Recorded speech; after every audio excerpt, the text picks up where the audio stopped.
Здравствуйте! Тепло сегодня, лето пришло. Хорошо в деревне летом. И мы опять приехали в деревню. В деревню надо ехать в соответствующей одежде. Раньше в деревне носили платки, поэтому я тоже надела платок.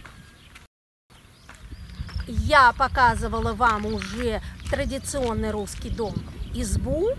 А сегодня мы познакомимся с хозяйкой современного дома, избы. И вы увидите, как деревенский дом выглядит сегодня, в 21 веке. Меня зовут Марина, я преподаватель Московского университета. И хочу вам рассказать о доме, который находится слева. Это дом, который очень дорог для меня, потому что в этом доме родился мой дедушка. И не только дедушка, но еще и его родители. Сюда же он привел свою бабушку. И потом у них была очень большая семья, 5 детей. Один из этих детей мой отец. И в этот дом я приезжала тоже с рождения, можно сказать, с пеленок. И потом, когда училась в школе, каждый год приезжала сюда и проводила все лето. Снаружи Марина дом перестроила, он стал современным.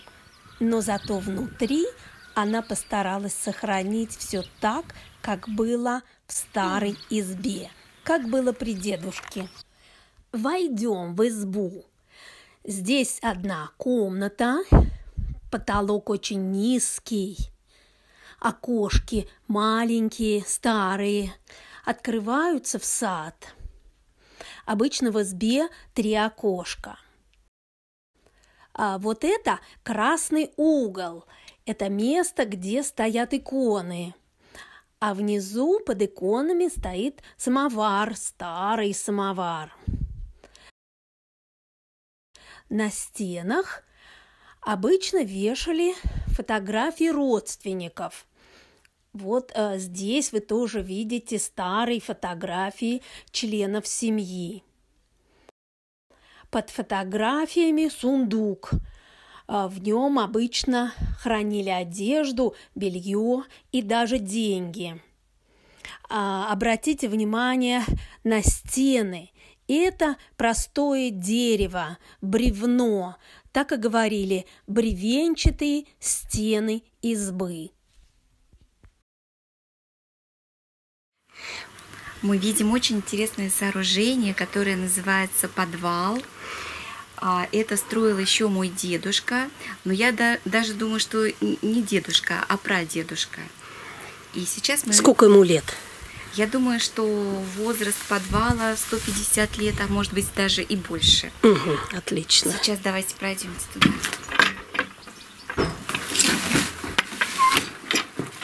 Нужно спускаться глубоко вниз. Мы будем здесь светить фонарем, будем использовать фонарь, потому что здесь достаточно темно. Так. И вот сейчас, вот давайте уже посмотрим, да, вот мы видим такой очень интересный свод, который выкладывали дедушка и прадедушка просто руками и по какой-то очень интересной технологии, которая, к сожалению, сейчас уже забыта. Температура в подвале идеальная для того, чтобы хранить собранный урожай, овощи, а также заготовки к зиме, которые делают русские хозяйки. На крестьянском дворе дедушки Марины сохранился не только подвал, но и такие традиционные строения, как сарай и летний туалет. Это летний туалет на улице. Вот он. Интересный. Ну, понятно, как он работает, думаю, всем понятно. Ну, а что хранят в сарае? Чего тут только нет. Старые вещи, нужные и ненужные, садовые инструменты. В общем, то, что мы называем барахло. Лучше его закрыть скорей. Ну что, вот и все на сегодня. Счастливо! Пошла новые сюжеты искать. Пока!